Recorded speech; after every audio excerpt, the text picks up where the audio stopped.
No matter how you move, get it done. No matter how you move, get it done. No matter how you move, get it done. No matter how you move, get it done.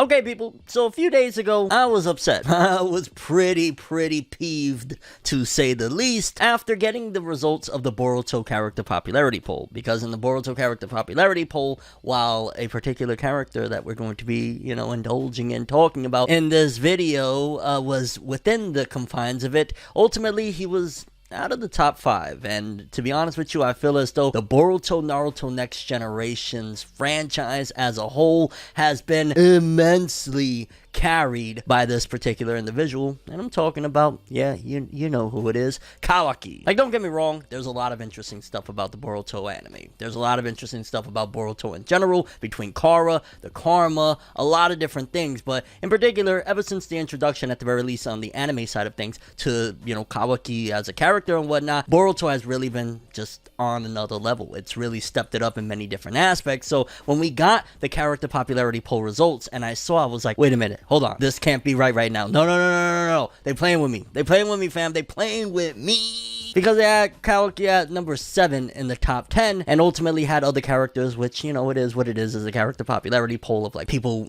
voting with their emotions, opposed to, like, hey, this character really been doing it up. So they had characters like Hinata and Sakura, which, again, they're cool characters, and their time in Naruto, they've done some wild shit, but ultimately, to put them above Kawaki, I was just like, the level of disrespect, fam. What are we doing here? What's going on? And then you watch this episode, Boruto episode 201, and I'm like, I was justified. My anger, once again, it reminded me, like, yeah, ForneverWorld, you were right. Sometimes I question myself. I'm like, let me walk this back for a second in my head. Let me think, like, was I justified to be up? Yes, I was, fam, because, the episode started off with Kawaki being approached essentially by Kurama, because he was about to step out of Naruto's house, and Kurama's like, yo, fam, where do you think you're going, fam? Are you crazy right now? You better sit down, bro. Like, don't play with me. I'm the nine-tailed fox. Which, on another note, very random, and I immediately thought about Kurama. I was driving the other day going to get some breakfast, and I see a wild fox run across my car.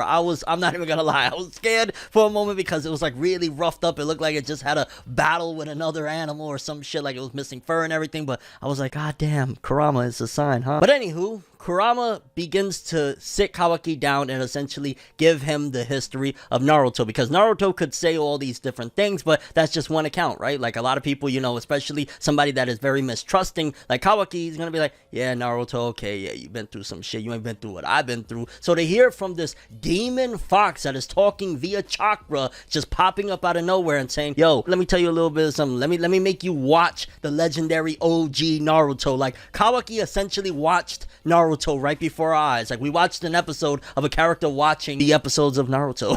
Because he tells him about how Naruto, when he was born, that this fox that is talking right now is the one responsible for killing, Naruto's parents, and he's had him inside of him all this time, even at this very given moment. So you gotta immediately think, like, the reaction I'm gonna have is like, wait a minute, whoa, you killed his parents, you're here right now, y'all cool, y'all buddies, after, like, what? Which only further cemented the bond that Kawaki is going to have for Naruto. Like, he's going to look at him like, oh, he's genuine, like, he's real. Like, I thought he was real, like, I appreciated what he was telling me and things like that, but then when you're getting an account from a nine-tailed beast inside of somebody, oh shit, no, he wasn't joshing me, he wasn't playing with my head, this guy is for real, he really does care about me. And when we get that small shot of Kawaki there tearing up from his left eye, hearing the story of Naruto and things like that, that cemented even further more questions too, at the same time of, oh damn, so why would you destroy the village that this guy that you worship and look up to loves later on down the road, unless he disappointed you or something, but that's for another video. And I thought it was interesting as well, and a nice nod to the history of the Biju, when Kurama's like, yeah, the 5 Kage, they actually personally asked me to do this. When Naruto's sleeping, I'm watching you, fam. And I thought that was an interesting, just call back to the history, because remember, the Tail Beast, they've had a problem with Shinobi for a long time, especially going back to the days of Madara, using his Sharingan to control Kurama and things like that. Like, they haven't had the best of relationships. So when he even said, yo, we in some weird times right now, like, yo, Shinobis are asking me? Like, yo, what? I loved it. I really wish we would have gotten more throughout Boruto, because, I mean, you know, we're 200 plus episodes into this shit, and we barely gotten here or there a mention of like, oh, remember the tail beast, you know, the biggest thing about the original series. So I love this moment, honestly. Like, that already kicking off the episode was very, very heavy. Of course, it was from the manga, but it was just nice. I wish we would get more of that. Like, I liked when we even had, you know, it was more comedic and it was anime only, but the stuff with Shukaku, you know, when he was in the series and stuff, like, I want to hear more from the tail beast. They OGs at this point. Well, they were even OGs in Naruto, but you know what I mean. And then we even get to see, like, you know, more of the bonding of like Naruto taking Kawaki and Boruto out to train and having Kawaki walk up trees. And you know, it was funny because earlier on in Boruto, I remember when Boruto and them were learning about walking on trees and how it was easy, and it goes into the whole theme that was set forth from, you know, the Naruto days of the next generation is always better than the previous. And yeah, Kawaki walks up the tree and he's like, yo, this is easy, like, can we get to some real shit? And Naruto reflects of like, damn, you know, back in my day that was very, very difficult. And it made me remember like, oh man, when I first started getting into Naruto and seeing, you know, him and Sasuke training, trying to figure out how to walk on the trees, and Naruto had an issue with it because of Kurama's chakra messing things up, which again, great callback to Kurama in the episode. Like, they planned this out very, very well when they were writing this in the manga. Like,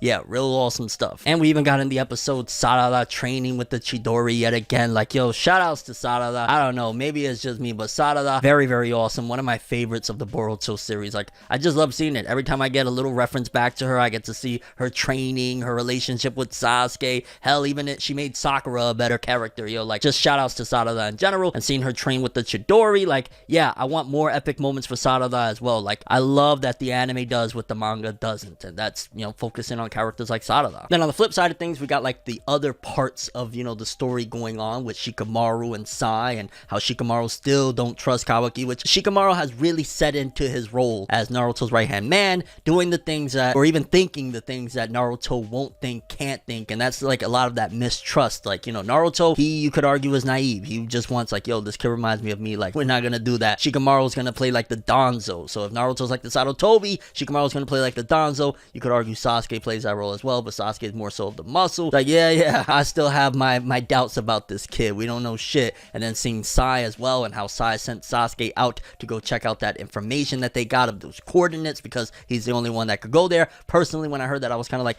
yo, absolutely, send Sasuke. Why are you sending him alone? I get it, he might prefer that, but yeah, you ain't the Hokage, fam, so you should probably go with at least 3 or 4 other shinobi, just in case, you know what I'm saying? Take a few with you, you know what I mean? I mean, considering in the anime canon, this guy is desperate and thirsty for a little bit of chakra, mate. Okay, we're not gonna get back into that. And man, you know, cutting back to, again, the whole thing that I was talking about earlier regarding Kawaki, when he's having that moment with Boruto, and Boruto refers to him as a brother and gives him a pound on the chest, and Kawaki tells them about Jigen and how that was the guy that, you know, did all this, gave him karma, put karma on him. Kawaki is such an awesome character, and it goes back to, that's why I was ranting and raving when I was talking about the character popularity poll of, yeah, Kawaki is an awesome character, man. He really solidifies and makes Boruto way more than it is. Like, honestly, it wasn't until Kawaki's introduction that the series leveled up. Like, there was some awesome stuff, don't get it twisted. I loved a lot of different things, like even going just, you know, deeper alone before we get to Kawaki, the deeper stuff, great stuff. But, you know, Boruto has had its ups and downs, but just since Kawaki, the downs have been kind of disappearing. And fam, I'm not sure if it was Puro that animated this episode or not,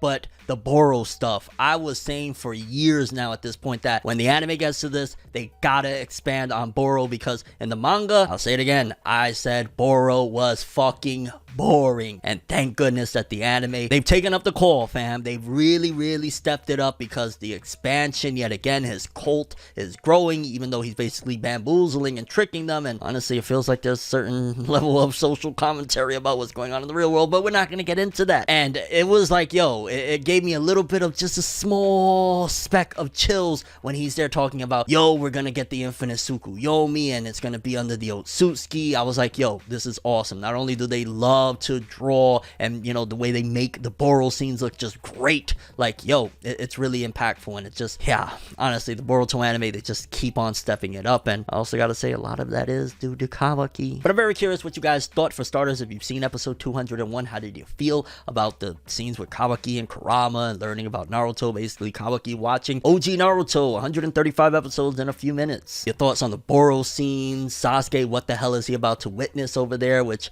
he's about to witness some crazy shit, I ain't gonna lie. Like, I remember these chapters. These were huge chapters. How do you feel about Sarada learning Chidori? Just in general, like right now, the Boruto anime, yet again, Kawaki, like, I gotta say, honestly, I give a lot of props to Kawaki for all of this, because since his introduction to the anime, it's been knocking, fam. It's been knocking. But that's all I have for this one. Thanks for watching. I hope you enjoyed. If you liked anything I had to say or enjoyed the video, drop me a like. I'd greatly appreciate it. And if you want more from me, make sure to subscribe. Follow me on Twitter, Instagram. Hit that bell to get all notifications. And if you want to follow any of my other social medias, links in the description below. I'm ForneverWorld, and as always, people, have an awesome day. And remember the golden rule. Anime and manga for life.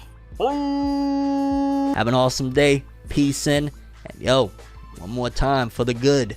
Kawaki, keep killing it.